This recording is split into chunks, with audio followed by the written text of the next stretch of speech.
Hello दोस्तों, आप सभी का हमारे परिवार लर्नर्स अड्डा में बहुत बहुत स्वागत है।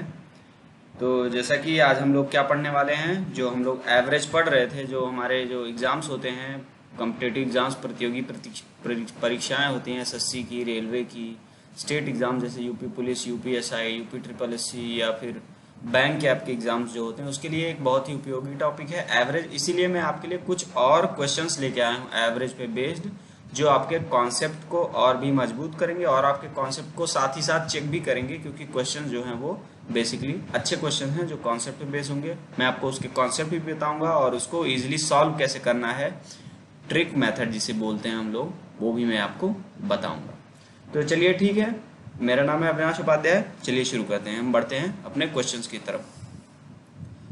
तो हमारा पहला क्वेश्चन क्या कह रहा है, average if the average marks of A students in a class is C and that of remaining B students is D, what is the average mark of the class? मैंने आपको एक याद हो तो एक कॉन्सेप्ट बताया था कि जब N1 स्टूडेंट्स हो और उनका एवरेज M1 हो और जब N2 स्टूडेंट्स हो उनका एवरेज M2 हो, तो इनका जो एक रिजल्टेंट एवरेज होता है या कंबाइंड एवरेज है, तो वो हम कैसे निकालते हैं, N1 M1 plus N2 M2 divided by number of students N1 plus N2। तो यही यहाँ पे आपको लगाना है, number of students A into C plus B into D, that is divided by number of students क्या है, A plus B, A plus B। तो यहाँ पे ये लगाइए AC plus BD divided by AC plus BD divided by A plus B। तो हमारा कौन सा ऑप्शन सही है, option number 3, AC plus BD divided by A plus B। आगे बढ़ते, अगला क्वेश्चन हमारा क्या कह रहा है कि 5 कंसेक्यूटिव नंबर्स है। कंसेक्यूटिव नंबर्स मतलब लगातार संख्याएं, जैसे कि 1 2 3 4 5 या 2 3 4 5 6, ये सब क्या है, लगातार संख्याएं हैं जिनका एवरेज जो है n है। जिनका एवरेज क्या है, n है। What will be the new average when next two integers are included? तो औसत क्या हो जाएगा, बदल के क्या हो जाएगा औसत, अगर अगले दो इंटीजर और शामिल कर लिए जाएं।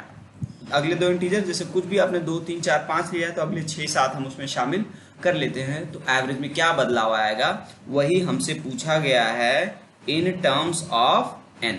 तो चलिए इसको सॉल्व करने के लिए हम क्या करते हैं, कुछ संख्याएं ले लेते हैं, कुछ लगातार कंसेक्यूटिव नंबर्स ले लेते हैं।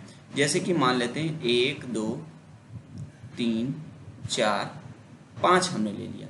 अगर इनका एवरेज हम निकालेंगे तो क्या निकलेगा, इनका एवरेज आपको पता है कि क्या निकल के आएगा, इनका एवरेज आएगा 3। इनका एवरेज कितना आएगा, 3। तो क्वेश्चन के अनुसार अगर 1 2 3 4 5 6 और 7 मतलब 5 के अगली दो लगातार संख्याएं और इंक्लूड कर ली जाएं, तो इनका एवरेज कितना हो जाएगा बच्चों, इनका एवरेज चेंज होकर कितना हो जाएगा, 4 हो जाएगा। तो आप एवरेज देख रहे हैं, अगर एवरेज इनका n था, मतलब अगर 3 को हम n से कंपेयर करें तो 4 हमारा क्या हो जाएगा, n प्लस 1 हो जाएगा, n प्लस 1 हो जाएगा। तो अगर लगातार कंसेक्यूटिव नंबर्स में अगले दो इंटीजर और शामिल कर लिए जाए, तो जो एवरेज में बदलाव आएगा वो कितने का आएगा, +1 का आएगा। और ये सबके साथ लागू होगा, आप कोई भी 5 लगातार संख्याएं लेके देख लीजिए। चलिए ठीक है, अगले क्वेश्चन पे बढ़ते हैं। अगला क्वेश्चन क्या कह रहा है, Abhishek invest RS total of 10,000 in 2 parts. ठीक है, some money at rate of 6%, remaining at rate of 8% of SI। After 2 years he got total of 1440 rupees as interest. What is the amount has been put at 6% per annum? ठीक है, तो question क्या है कि 10,000 रुपए थे अभिषेक के पास, 2 parts में इन्वेस्ट किया, कुछ 6% की रेट पे, कुछ 8% की रेट पे, सिंपल इंटरेस्ट पे, साधारण ब्याज पे। तो 2 साल बाद उसको 1440 रुपए जो ब्याज मिला। तो आपसे पूछा गया है कि 6% पे कौन सी धनराशि रखी गई थी।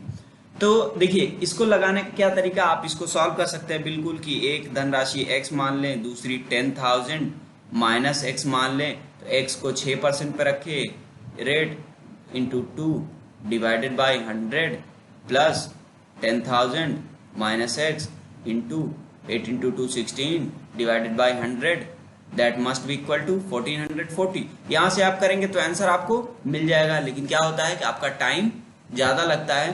तो यहीं पे हम क्या लगाते हैं, अपना क्या लगाते हैं?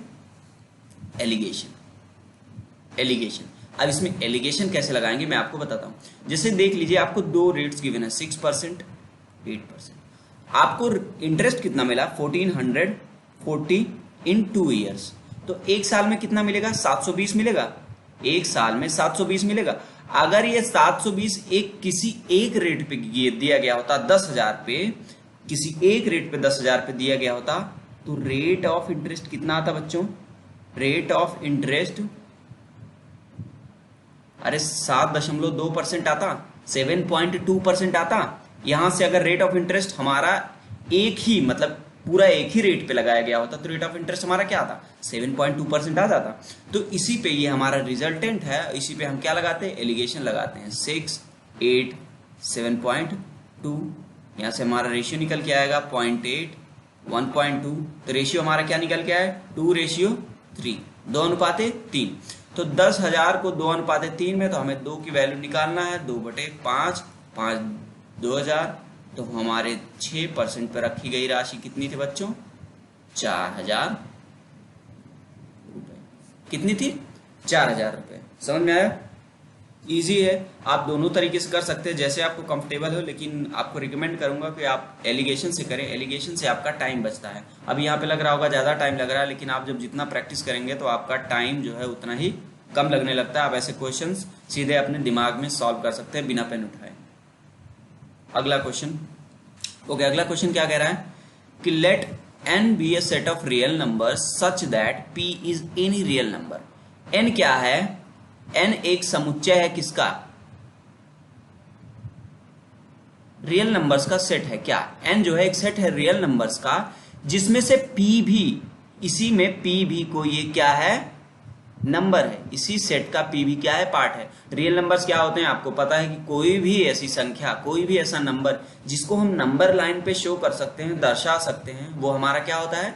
रियल नंबर होता है। ठीक है, तो रियल नंबर p हमारा उसी रियल नंबर्स में से कोई एक संख्या है। तो इसी समुच्चय में n में कोई दो नंबर्स a और b एग्जिस्ट करते हैं, जिनका एवरेज क्या है? p है। a और b दो नंबर्स एग्जिस्ट करते हैं इसी सेट n में, जिनका एवरेज जिनका एवरेज p है।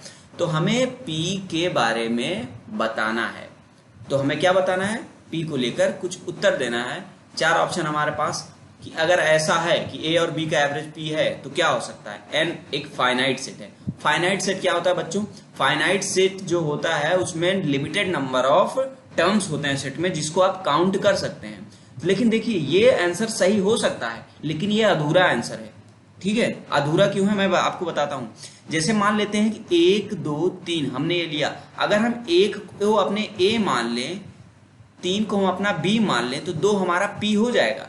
बिल्कुल, लेकिन ये p कुछ भी हो सकता है। 1, 2, 3 में हो सकता है, 500, 501, 502 में हो सकता है। तो कोई भी सेट हो सकता है 3 नंबर्स का जिसमें हमारा p लाई करेगा। तो ये जो हमारा केस बनता है, ये जितने भी रियल नंबर्स हैं सबके लिए ट्रू है। सबके लिए ट्रू है। तो पहला आंसर सही है, लेकिन आधा अधूरा सही, इसलिए ये हमारा ऑप्शन नहीं है। Any set containing all real numbers, तो ये हमारा क्या है? सही आंसर है। Any set of numbers in interval of 2:3, 2:3, ये तो भैया गलत है, साफ साफ गलत है। तो हमारा आंसर क्या है? N which is a set containing all real numbers. Okay, तो हमारा अगला क्वेश्चन क्या है? हमारा अगला क्वेश्चन है कि 2 एलॉयज, कितने एलॉयज हैं? 2 एलॉयज जो किससे बने हैं? गोल्ड और सिल्वर से। एलॉय क्या होते हैं? 2 से ज्यादा एलिमेंट के मिक्सचर को हम एलॉय बोलते हैं। साइंस में इसमें हम ज्यादा डीप नहीं जाएंगे। दोनों का वजन मिला के कितना है? 20 किलोग्राम से, जिसमें से एक एलॉय में 75% गोल्ड है। पहले एलॉय में 75% गोल्ड है, और सिल्वर क्या है? 31.25 ग्राम पर केजी। अगर हम फर्स्ट एलॉय की बात करें, उसमें 75% गोल्ड है प्लस सिल्वर क्या है? 31.25 ग्राम पर केजी। अच्छा, सेकेंड एलॉय हमारा,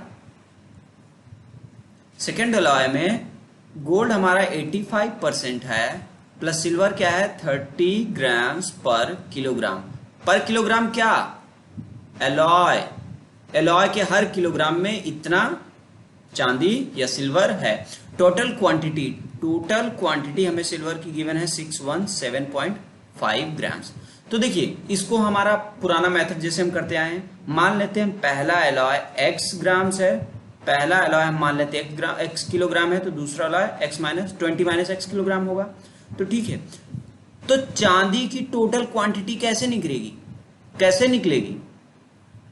अमाउंट जो है टोटल एलॉय का, उससे पर केजी में मिलने वाले सिल्वर को मल्टीप्लाई करेंगे।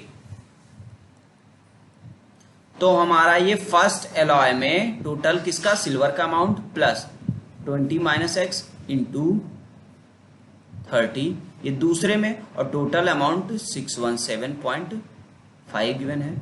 तो यहां से इसको सॉल्व कर लेते हैं, कितना हो जाएगा 31.25x minus 30x plus 600 that is equal to 617.5 आया। यहां से x हमारा क्या आ जाएगा 17.5 1.25, यहां से कितना आ जाएगा 14, कैलकुलेट कर लेंगे, ये कितना आ जाएगा हमारा 14, x 14 आया। मतलब फर्स्ट एलॉय हमारा कितना है 14 kg, तो सेकेंड एलॉय कितना है, अरे सेकेंड एलॉय भैया हमारा कितना है 6 kg है। अब यहां से हमें अमाउंट ऑफ गोल्ड निकालना है जब दोनों एलॉयज को एक में मिला दिया जाता है तब, तो हम निकालते हैं। तो पहले में 14 इंटू 75% था, तो ये प्लस दूसरे में 6 इंटू 85% था। कैलकुलेट कर लेते हैं इस नोट को, कितना हो जाएगा 3 4 2 7 21/2 प्लस कितना हो जाएगा 17 20 3 10, कितना हो जाएगा, अरे 51/10 हो जाएगा। इसमें काम क्या करते हैं, 5 से ऊपर नीचे मल्टीप्लाई कर देते हैं, कितना हो जाएगा 105 प्लस 51 डिवाइडेड बाई 10, क्या हो जाएगा 156 डिवाइड बाई 10। तो हमारा गोल्ड कितना आ गया 15.6 kg। तो परसेंटेज पूछा है हमसे गोल्ड की, क्या पूछा है परसेंटेज, तो क्या करेंगे 15.6 इंटू क्या करेंगे 100 डिवाइड बाई 20, कितना हो जाएगा 1 जा 5 जा, कितना हो जाएगा 78% हो गया। 78% आया, लेकिन आपको ये सब करने की कोई जरूरत नहीं है। आप ध्यान से देखेंगे तो मैंने आपको क्या बताया था कि जो एवरेज होता है वो हमेशा मिनिमम और मैक्सिमम जो वैल्यू होती है हमेशा उसके बीच में लाई करता है। तो गोल्ड की जो परसेंटेज था वो 75 था पहले एलॉय में, दूसरे में हमें एवरेज चाहिए, तीसरे में कितना है 85 है। तो जो एवरेज है 75 85 के बीच में कहीं लाई करेगा, तो कौन सा ऑप्शन है जो तीनों में इनके बीच में है, वो बस हमारा क्या है 78 है। तो आप देख पा रहे होंगे कि जो हमारा 78 है वही करेक्ट ऑप्शन है। तो अगर आप एग्जाम दे रहे हैं तो आपको इतना लंबा करेंगे तो आपका कितना एटलीस्ट 2 मिनट चला जाएगा, लेकिन अगर आप ध्यान से क्वेश्चन पढ़ेंगे तो आप इतने में क्वेश्चन सॉल्व कर सकते हैं। ओके, अगले क्वेश्चन पे बढ़ते हैं। अगला क्वेश्चन क्या है हमारा, from A 3:5 solution of milk and water 20% is taken out and replaced by milk. 20% निकाला गया, मिल्क से रिप्लेस कर दिया गया, और ये प्रोसेस कई बार रिपीट करी गई।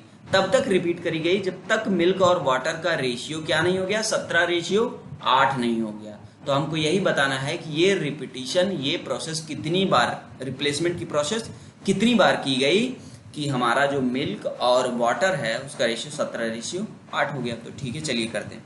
पहले मिल्क और वाटर का रेशियो कितना था बच्चों 3:5 था। ओके, बाद में कितना हो गया 17:8। अच्छा देखिए, रिप्लेसमेंट हुई है, अलग से कुछ ऐड नहीं किया गया है, तो दोनों केसेस में जो क्वांटिटीज हैं वो क्या होंगी, इक्वल होंगी कि नहीं होंगी। तो अभी तो इक्वल नहीं दिख रही है, तो इनको हम इक्वल कर लेते हैं। तो ये कितना है टोटल 8 है, ये टोटल कितना है 25 है, दोनों का एलसीएम 200 है। तो इसमें हम 25 से इसमें 8 से मल्टीप्लाई करते हैं, तो कितना हो जाएगा 25 3 75, 25 5 125, कितना हो जाएगा 136, रेशियो 8 64। अच्छा, ये इनिशियल थी, ये इनिशियल क्वांटिटी है, ये फाइनल क्वांटिटी है। ओके, तो आप देख रहे हैं पहले वाटर इतना था, अभी वाटर इतना हो गया। तो मैंने आप लोगों को पिछले लेक्चर में अगर याद हो तो जैसे हम सीआई के क्वेश्चन सॉल्व करते हैं वैसे सॉल्व करने के लिए मैंने आपको एक तरीका बताया था, क्या कि जब भी रिप्लेसमेंट करी जाए तो हम क्या करते हैं, यहां पे हमारा क्या होता है, final quantity that is equal to initial quantity in bracket 1 minus जितना अमाउंट रिप्लेस किया गया है जिसको हम रेट बोलते हैं सीआई में। तो यहां पे हम मान लेते हैं आर जितना हमारा रिप्लेस किया गया है टोटल, यहां पे क्या होगा हमारा इनिशियल अमाउंट और पावर क्या होती है, नंबर ऑफ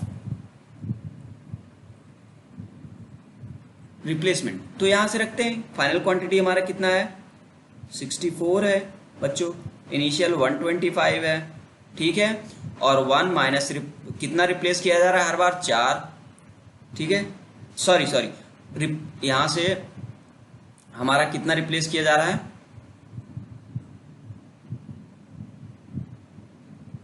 हमारा रिप्लेसमेंट जो हो रहा है 20% रिप्लेस हो जा रहा है। तो 125 का 20% कितना होगा बच्चों, अरे 25 होगा। तो 25 जो है 25 अगर 200 लीटर था टोटल 25 लीटर रिप्लेस किया जा रहा है, तो 25 डिवाइडेड बाई 125 पावर कितना हो जाएगी, मान लेते हैं n टाइम्स रिप्लेसमेंट हमारा किया गया, तो 64 divided by 125 that is equals to, तो ये कितना हो जाएगा 1/5, 5 minus 1 4/5 to the power n। यहां से हम क्या देखेंगे 4/5 to the power 3 that is equals to 4/5 to the power n। आपको पता है जब हमारा बेस बराबर होता है तो पावर हम क्या कर लेते हैं, कंपेयर कर लेते हैं। तो यहां से n हमारा कितना आया 3, तो नंबर ऑफ रिप्लेसमेंट्स कितने थे 3 बार। समझ में आया, इससे आसान तरीका नहीं है इन क्वेश्चंस को करने का, ठीक है। आप ये जो चीज मैंने अभी आपको बताई थी ये बहुत इंपॉर्टेंट है, आप इस पे क्वेश्चंस करेंगे उसके बाद ये याद रखने वाली चीज नहीं, आप करते जाएंगे होता जाएगा। जैसे मान लेते हैं रिप्लेसमेंट अलग अलग होती है तो हम क्या करते हैं R1 into 1 minus R2 divide by initial amount, ऐसे हम करते चले जाते हैं। ओके, अगले क्वेश्चन पे बढ़ते हैं। Okay, in a school there are 2 section, किसी स्कूल में 2 सेक्शन है क्लास 10वीं के, ए और B. Number of student section A में 60 हैं, सेक्शन बी में 70 हैं, ठीक है। सेक्शन ए का जो एवरेज वेट है बच्चों का वो 35 है और सेक्शन बी का 38 है। कोई एक स्टूडेंट सेक्शन ए से शिफ्ट हो गया सेक्शन बी में, सेक्शन ए से सेक्शन बी में शिफ्ट हो गया, तो क्या बोला गया है कि दोनों सेक्शन का एवरेज वेट दोनों सेक्शन का क्या हो गया, डिक्रीज हो गया। तो ऐसा कब होगा, देखिए सेक्शन ए का एवरेज वेट कितना था बच्चों 35, सेक्शन बी का एवरेज वेट कितना था 38। दोनों सेक्शन का एवरेज वेट डिक्रीज होने का मतलब समझ रहे हो कि जो सेक्शन ए से गया उसका वेट क्या था, उसका वेट क्या था मोर देन 35 था, अरे तभी तो एवरेज वेट घट गया। और जो सेक्शन बी में गया है सेक्शन ए से उसका एवरेज वेट क्या था लेस देन 38। अरे बात समझ पा रहे हो, 35 से कम रहा होगा, ज्यादा रहा होगा, तभी सेक्शन ए का घट गया, और सेक्शन बी में जो गया उसका 38 से कम था, तभी जो है क्या हुआ कि सेक्शन बी का एवरेज वेट वहां भी घट गई। तो ऑप्शन हमारा सही कौन सा है, गलत है, गलत है। हमारा ऑप्शन कौन सा सही, ऑप्शन नंबर 3। समझ में आया, आगे बढ़ते। Okay, average age of mister and Mrs Sharma at the time of, average age mister और मिसेस शर्मा की जब उनकी मैरिज हुई थी 23, तो मिस्टर और मिसेस की जो टोटल एज थी वो कितनी थी बच्चों 46 थी। On the occasion of their anniversaries 1996 मतलब 4 साल बाद जब उनकी एनिवर्सरी थी तो उनकी फैमिली की एवरेज एज 4 साल घट गई थी। मतलब अभी एवरेज एज 23 है, होना दोनों की एवरेज एज कितनी होगी, अगर 4 साल बाद हम मिस्टर और मिसेज की एवरेज एज देखेंगे तो वो कितनी हो जाएगी बच्चों, अरे 27 हो जाएगी। मतलब उनकी एवरेज एज, उनका टोटल एज का सम 54 हो जाएगा। लेकिन उनकी फैमिली जो थी, क्योंकि उनके यहाँ एक उनका सन जो था उनका सन बॉर्न हुआ था उसी पीरियड में, उसकी वजह से 4 साल बाद जो मिस्टर, मिसेस और उनका जो सन था उनकी एवरेज एज कितनी हो गई थी? 23 से कम होके 4 साल 19 हो गई थी। मतलब इन तीनों लोगों की एज का सम कितना हो गया था? 57 हो गया था। कोई doubt? What was the age of their son in 2000? आप देख रहे हैं मिस्टर और मिसेस की एज का सम, ये कब की बात है? 1996 की बात है, ठीक है, ये भी और ये भी। और उसी समय तीनों की एज का सम 57 था, तो सन की एज 1996 में कितनी रही होगी बच्चों? 3 साल। तो इन 2000 कितनी हो गई होगी? 3 + 4 दैट इज इक्वल टू 7। तो हमारा आंसर क्या है? 7 ईयर्स। समझ में आ गया होगा, इजी था। ओके, आगे बढ़ते हैं। Syed was born 30 years after his father. ठीक है, सैयद पैदा हुआ था अपने फादर से 30 साल बाद। Sister was born 25 years after his mother, after her mother. Okay, the average age of family is 26.25 years right now. अभी जो है चारों लोगों की एवरेज एज कितनी है? 26.25। तो इनकी एज का सम कितना हो गया होगा बच्चों? 105 ईयर। कोई दिक्कत? His sister will get married 4 years from now। अब से 4 साल बाद इसकी सिस्टर की क्या हो जाएगी? शादी हो जाएगी। तो क्या करेगी? फैमिली छोड़ देगी। और उसके बाद 3 लोगों की एवरेज एज, मतलब सैयद की मॉम, सैयद के फादर की जो एवरेज एज है 107/3 है। तो तीनों की एज का सम कितना हो गया? 107 ईयर्स है।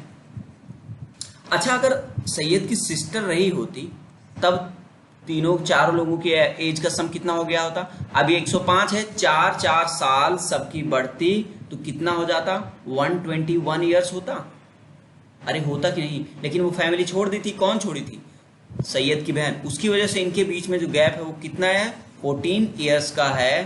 तो ये किसकी है? अरे सिस्टर्स एज है। समझ पा रहे हो मेरी बात? ये 14 सिस्टर्स एज है, तो उनकी मॉम की एज कितनी होगी? 39 होगी। बात समझ पा रहे हो? ये कब है? 4 साल बाद की।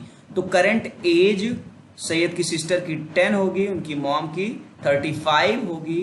तो दोनों की एज का सम कितना हो गया? 45। तो सैयद और उसके फादर की एज कितनी हो जाएगी? 105 - 45 कितनी हो जाएगी? 60। तो ये देखिए, अब यहां से देखिए, सैयद जो है अगर मान लेते हैं x ईयर्स का था, तो सैयद का फादर कितना था? x + 30 ईयर्स का था। तो 2x + 30 = 60। यहाँ से जो x आ गया वो कितना आ गया? 15। मतलब अगर सैयद जो है वो 15 साल का है तो सैयद का फादर कितने साल का रहा होगा? 45 ईयर्स। क्लियर है? इजी है।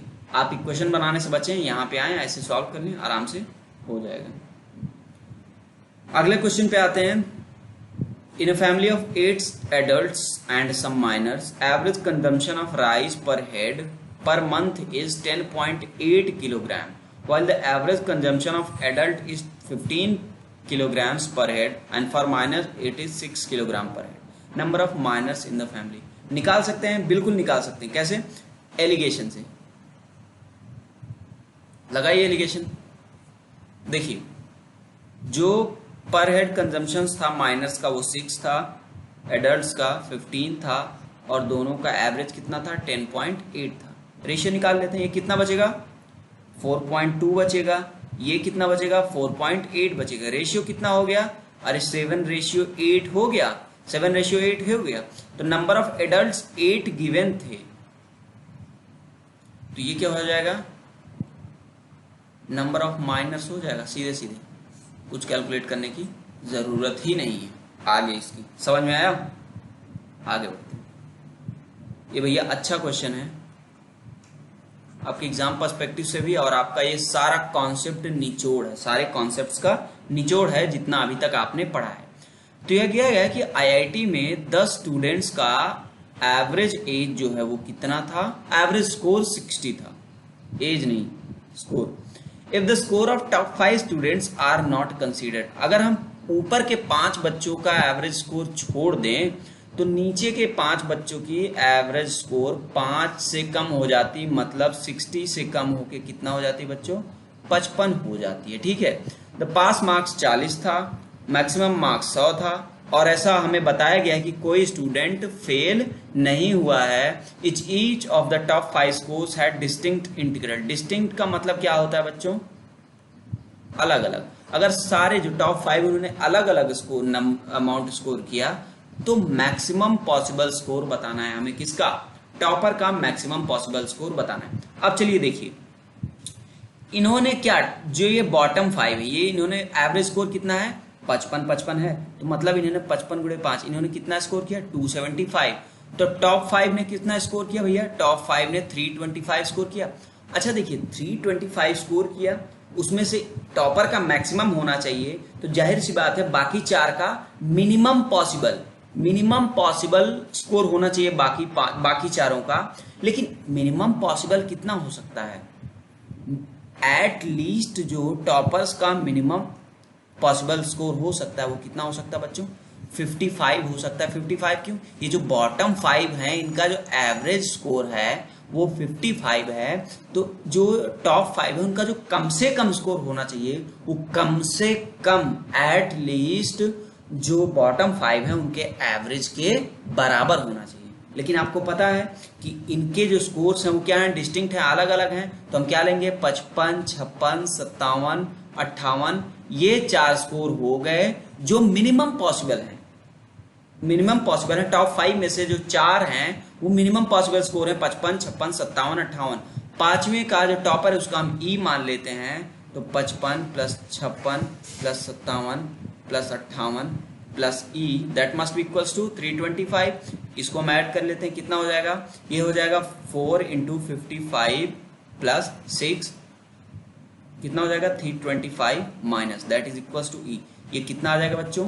220 प्लस 6 226, तो 325 minus 226 is equals to E.